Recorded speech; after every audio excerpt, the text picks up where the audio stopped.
Hey guys, how's it going? Hope you're doing well. My name is Crown, and today I'm going to read you some very interesting stories that I hope that you're gonna love. And now, without further ado, let's go!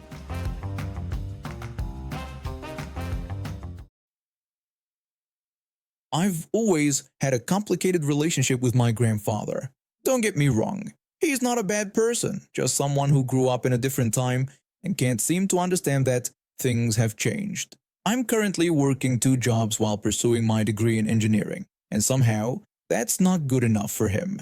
I work as a barista in the mornings before classes and as a tutor in the evenings, barely managing to squeeze in study time between shifts.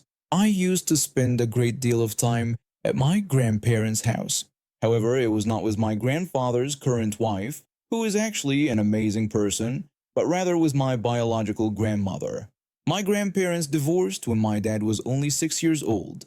According to what I've heard from various family members, my grandfather was rarely ever home during their marriage and was solely focused on his career in construction. He eventually became the owner of his own company through hard work and dedication. Sadly, the divorce followed shortly after this accomplishment. My biological grandmother raised my dad practically on her own, working 2 jobs just to make ends meet, something my grandfather conveniently leaves out whenever he boasts about his early successes. My grandfather remarried when my dad was 10, and honestly, my step-grandmother has been more of a grandparent to me than he ever was. She's always supported my decisions, especially when I decided to pursue engineering instead of taking over my grandfather's construction business. She was the one who helped me research scholarships and even contributed to my textbook fund from her personal savings, while my grandfather kept insisting that real work doesn't require all these books. Last year, during my 19th birthday celebration, we were all sitting in their backyard. I had just finished telling everyone about how I'd managed to secure an internship at a prestigious engineering firm while maintaining my 2 part-time jobs. The internship was unpaid, something that's sadly common these days, but the experience would be invaluable for my future career. My step-grandmother had tears of pride in her eyes, but my grandfather just looked unimpressed. My grandfather cleared his throat and said what he probably thought was sage wisdom. He started boasting about how, when he was my age, he had already bought his own house, was married, and had a baby on the way. He conveniently left out how his father had helped him with the down payment on that house and given him a job at his friend's construction company. Another detail I'd learned from my dad. The way he said it, with that smug smile on his face, made something snap inside me. All those years of subtle jabs about how my generation was lazy and entitled, how we didn't know the value of hard work, it all came to a head. I reminded him that he got divorced a few years later, leaving my grandmother to struggle while he built his new life. I heard my step-grandmother let out a snicker from where she was arranging the birthday cake, a cake she'd spent hours making from scratch because she knew I loved her red velvet recipe. The look on my grandfather's face was priceless, a mix of shock, embarrassment, and maybe a hint of respect. He stood there for a moment, then patted my shoulder in a fair enough gesture.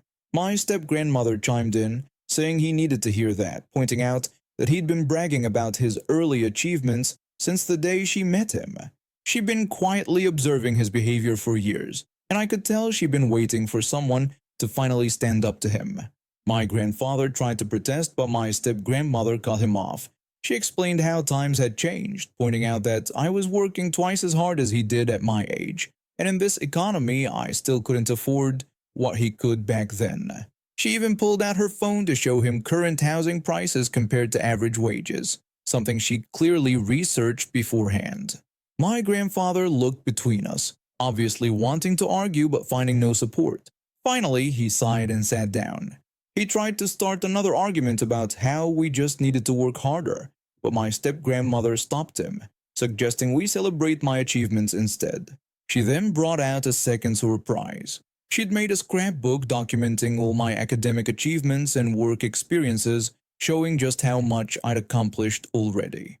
Since then, my grandfather has been noticeably less preachy about his early life accomplishments. Sometimes I catch him starting to say something about back in my day, but then he'll look at me, remember that birthday conversation, and think better of it. My step-grandmother still brings it up occasionally when he starts getting too full of himself, and we all have a good laugh about it. The best part?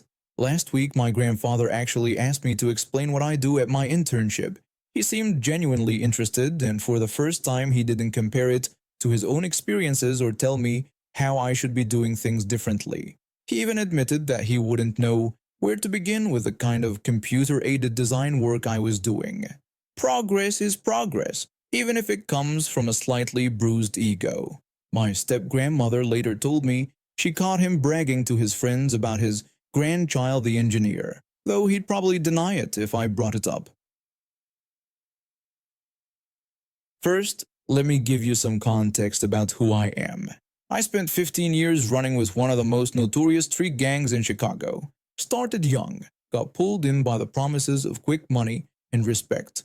But after seeing too many of my friends end up dead or behind bars, I knew I had to get out. It wasn't easy. Nothing worth doing ever is. But I managed to leave that life behind. Moved to an okay neighborhood, got myself a legitimate job as a security consultant, and tried to live an honest life. That was 5 years ago. These days I keep to myself mostly. My neighbors know me as the quiet guy who maintains his lawn and brings in his trash bins on time. The kind of neighbor you wave to but don't really know. And that's exactly how I like it. But everything changed last Tuesday. I was doing some work in my garage when I heard screaming from next door. Not the kind of screaming you hear from kids playing. This was different. Through my open garage door I could see 3 men dragging my neighbor onto her front lawn. Her 2 young kids were at the door, crying and screaming for their mom. My neighbor was begging them, pleading for more time and promising she'd get their money. The first loan shark coldly told her she'd been saying that for weeks and her time was up. The second one threatened to take her TV as collateral. Her kids were getting more hysterical by the second, crying and begging them not to hurt their mommy. I stepped out of my garage. The old familiar feeling was creeping back. That calm before the storm I used to know so well. I called out to them, telling them to let her go. The third loan shark tried to dismiss me, telling me to mind my own business and that this didn't concern me. I told them that I was making it my business since they were on my street, terrorizing my neighbor in front of her kids. I gave them one last warning to let her go and leave peacefully. The first loan shark just laughed and asked what I would do about it. I simply told him they'd be leaving in an ambulance. That's when the first one made his move. He was young, probably mid-20s, thought he was tough because he could intimidate single mothers. He came at me with a wild swing, the kind of punch you see in bar fights from people who've never been in a real fight. I slipped it easily. 15 years on the streets teaches you a thing or two about handling yourself. 2 quick jabs to his solar plexus, followed by an uppercut that caught him right on the chin. He went down like a sack of potatoes. His buddy was a bit smarter, trying to circle around me, but he telegraphed his intention so clearly he might as well have sent me a letter about it. When he rushed in, I sidestepped and caught him with an elbow to the temple. The sound it made, well, let's just say, he's going to have a splitting headache when he wakes up. The third guy, the one who seemed to be in charge, suddenly wasn't feeling so brave anymore. He took one look at his unconscious friends, then at me, and decided this debt collection wasn't worth the trouble. He bolted to their car so fast, you'd think the devil himself was chasing him. My neighbor was still on the ground, shaking. I asked if she was okay, and she thanked me while explaining her situation. She told me about her grandmother getting sick last year and needing expensive treatment. She described how these men had offered to help with the medical bills, with interest rates that were insane, but she had been desperate. When her grandmother passed away, she fell behind on payments. I told her to call the police and explain everything, pointing out that these guys weren't legitimate lenders, but criminals preying on people in desperate situations. While we waited for the police, I learned more about her situation. Her grandmother had raised her after her parents died, and when the old lady got sick, legitimate banks wouldn't give her a loan due to her credit score. These loan sharks had approached her outside the hospital, offering what seemed like a lifeline. The police arrived about 10 minutes later. They found some interesting items in the loan shark's car, Seems these guys had quite a record of other incidents across 3 states. The unconscious duo got free rides to both the hospital and then jail, while their friend, who ran away, was picked up at his house that evening. Later that week, I helped my neighbor connect with a legitimate financial advisor and a lawyer who specialized in predatory lending cases. Turns out what these loan sharks were doing was highly illegal, and she wasn't their only victim. The district attorney was very interested in building a case against their entire operation. These days, my neighbor and I have weekly dinners together with her kids. They're good people who got caught in a bad situation. I may have left my old life behind, but I guess some skills never go away. For the past 3 months, I've been working non-stop at the hospital, putting in 60 hours a week. As an emergency room nurse, my schedule has been unforgiving. The unrelenting flow of patients, the endless stack of paperwork, and the emotional toll of facing life and death scenarios every day had drained me completely. My boyfriend, a software engineer himself, had been constantly urging me to take a break and insisting that the hospital would survive without me for just one day. He was right, of course. After a rough shift involving a major car accident, I finally decided to request a day off. My supervisor, seeing how exhausted I looked, approved it immediately. My boyfriend suggested we go see that new horror movie everyone had been talking about, and I agreed. It would be nice to focus on fictional scares instead of real ones for a change. The day started perfectly. I slept in until 10 a.m., which felt absolutely luxurious after months of 5 a.m. wake-up calls. I took my time getting ready, putting on my favorite floral skirt and this oversized leather jacket I'd borrowed from my sister. The jacket wasn't exactly date-night material, but the movie theater was always freezing. We arrived at the theater about 20 minutes before the movie was supposed to start. My boyfriend went to use the bathroom, leaving me waiting by the reception desk. I was scrolling through some work emails, bad habit, I know, when these two teenagers approached me. The girl tried to get my attention with an "excuse me." I barely looked up from my phone, given a quick head shake, and told them that I didn't work there. The boy then asked if I knew where they could buy tickets. I sighed and finally looked up at them. The massive ticket kiosks were literally 15 feet away, their screens glowing like beacons. There were 3 of them, impossible to miss unless you were actively trying not to see them. I told them I didn't know. They just stood there staring at me like I was speaking a foreign language. The boy took another step closer, invading my personal space, and asked if I could show them where. I declined. They didn't move, just kept standing there, barely a foot away from me, staring like I was some fascinating museum exhibit. After what felt like forever, but was probably closer to 30 seconds, they finally walked away. My boyfriend returned just then, 2 sodas in hand. He noticed my annoyed expression and asked if everything was okay. I explained about the entitled kids who couldn't be bothered to use their eyes to spot the giant ticket kiosks right in front of them. When we walked toward our theater, I heard the same 2 teenagers complaining loudly to a theater employee. The boy was whining about how rude I had been when they just asked for help, and the girl chimed in, asking if I worked there and suggesting I should be reported to management. The theater employee had to explain to them that I didn't work there and pointed out that the ticket kiosks were right there, with clear signage. I confronted them, reminding them that I'd already said I didn't work there. I explained that I was a nurse finally getting one day off after working non-stop for months, and that I wasn't obligated to help them find something that was literally right in front of their faces. I suggested they try looking around before bothering strangers next time. The teenagers' faces turned bright red as other people in the lobby started staring at them. The girl looked like she wanted to say something, but her friend grabbed her arm and pulled her toward the kiosks. The theater employee sympathized with me, commenting about how some people just feel entitled to everyone's time and attention. I agreed, mentioning that I deal with enough of that at work. My boyfriend squeezed my hand as we walked into the theater and praised me for standing up for myself even on my day off. The movie was great, by the way. Nothing like fictional monsters to make you forget about the real-world ones. Those teenagers ended up in the same showing, sitting a few rows behind us. I made sure to laugh extra loud at all the scary parts, just to ruin their experience a little bit. Petty? Maybe. Satisfying? Absolutely. The next morning, I was back at work dealing with actual emergencies and people who genuinely needed my help. But I felt refreshed, and not just because of the day off.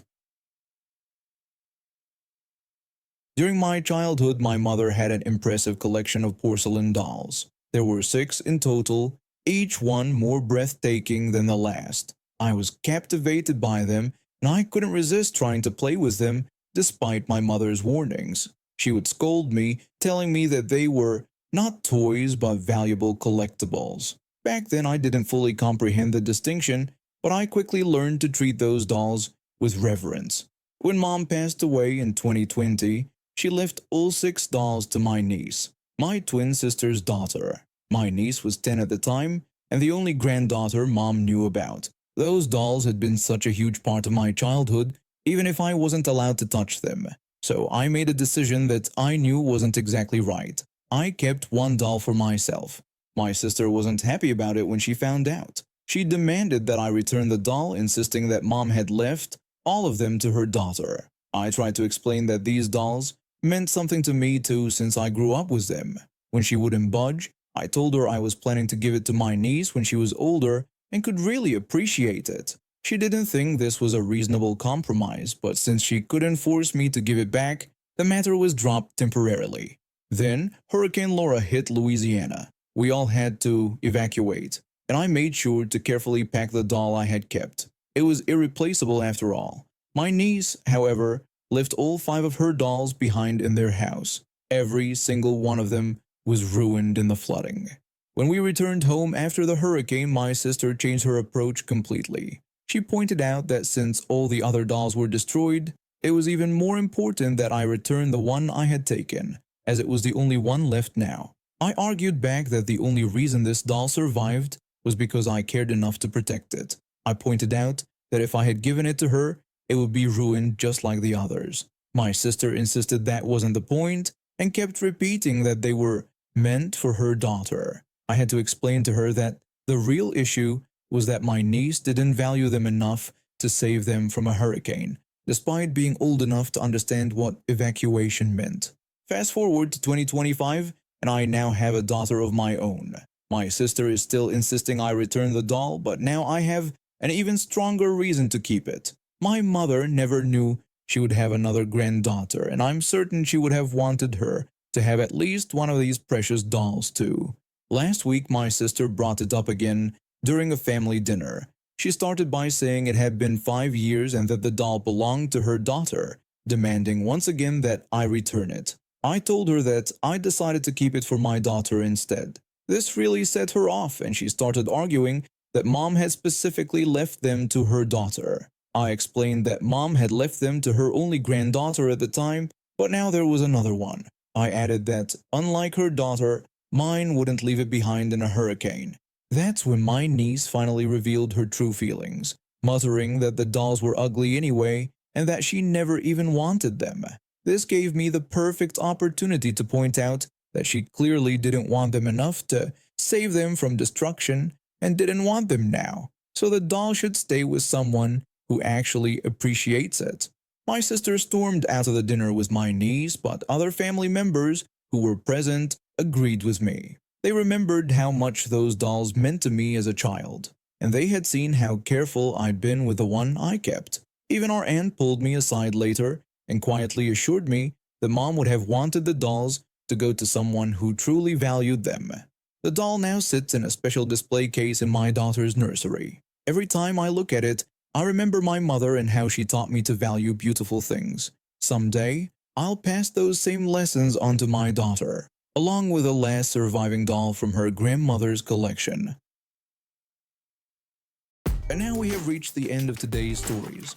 Thank you for watching, and see you next time.